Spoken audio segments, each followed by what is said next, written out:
So sales problems, problems with teams, problem with the process, problem with your customers. There's lots of problems in sales.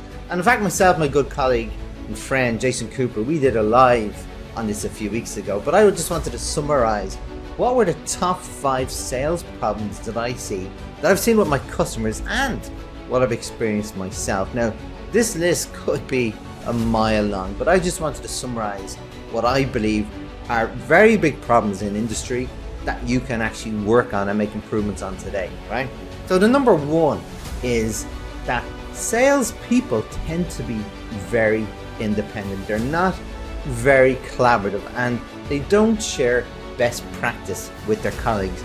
They believe if they share something that they will lose something else. They may not get the sales accounts that they're looking for because maybe one of their colleagues will steal one of their leads off them by sharing information, right? But that couldn't be further from the truth. And I want to tell you a story. I was working with a customer down in the south of Ireland a number of years ago, and they supplied pharmaceutical ingredients to pharmaceuticals. And I was trying to get all the salespeople together. We were doing a lot of workshop, and I always invite other stakeholders along, just as independent viewers that can ask the questions that they're too caught up in the day-to-day stuff to even think of. And we were having a great session, and we invited the quality manager into the workshop, and he said something as a joke, that anytime I'm involved in a sale, we get a sale. And that was quite interesting, and when we looked back on all the data, he was actually right.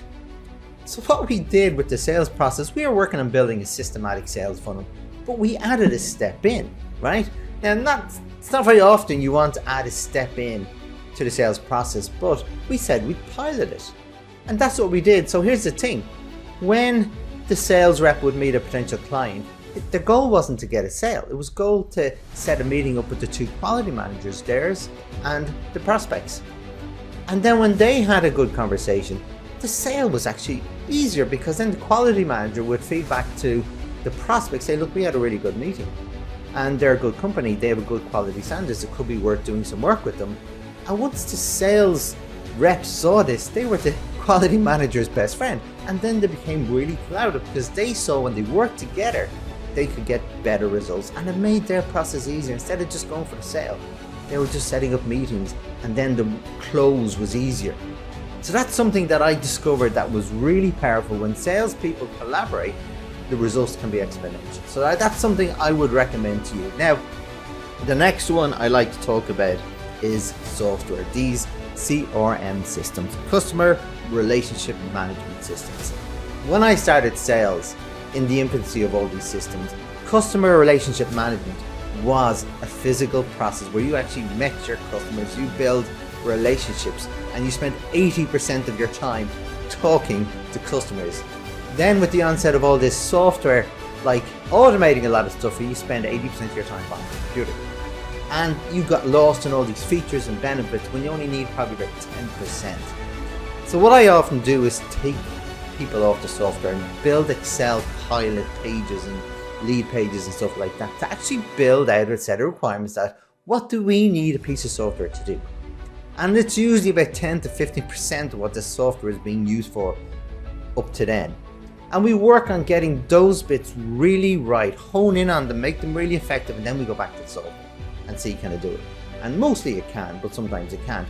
And we work on making sure that we only use the value adding steps in the software that suit this customer, their marketplace, their customers, and what they need to do. So it's really important to, yes, use software, but use it effectively. Don't get lost in it. Only use the bits that are important for your area. So please take note, only use what you need in the software. Now, number 3, okay, and this is a big one for me. I talk about like sales and marketing teams, right? And I talk to them when I meet them. And what I find, yes, there's definitive marketing activities and there's definitive sales activity, but there's a crossover somewhere. And one of the problems I see is contradictory targets and metrics and KPIs. So let me explain what I mean, right?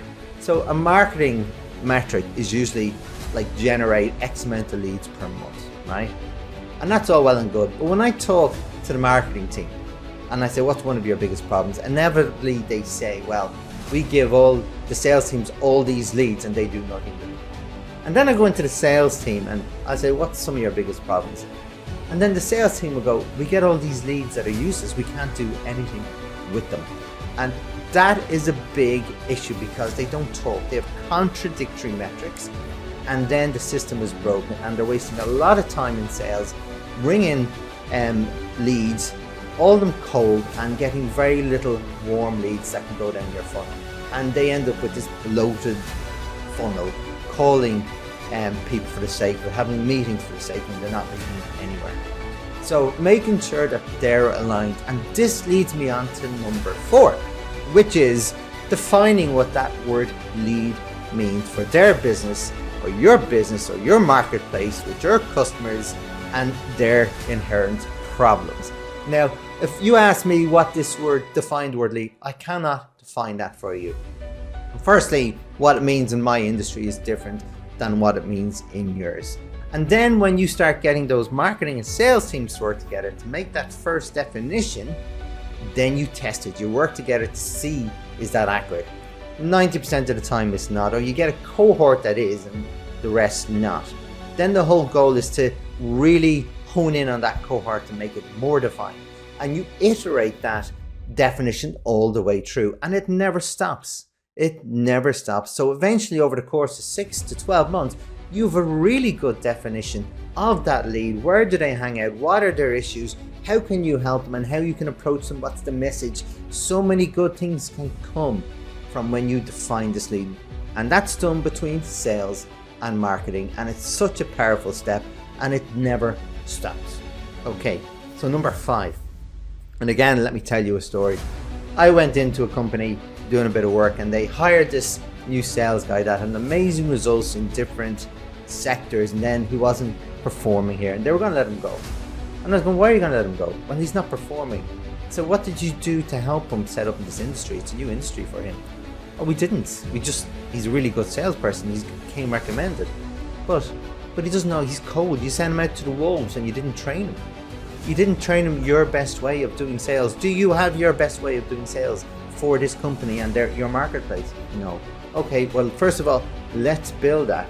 And then we train everyone. And I have this saying, train them before you blame them. You can't assume they know everything and how your business works in your marketplace. You must build your best way of doing sales for your marketplace and customers. And also for your team and how they implement that process too. So once you build that, then you train everyone. And then when they're not working, the process not working, you question, is the process right? Or is there something missing in their mind when it comes to the training? And you keep like aligning and closing that gap between the training and the execution to ensure over time they get results. And if they don't, then you can have other questions with them if they're not suited. But make sure you train them before you blame them. I hope this makes sense. If you have any questions, get in touch. In the meantime, this is Shay saying, have a great day.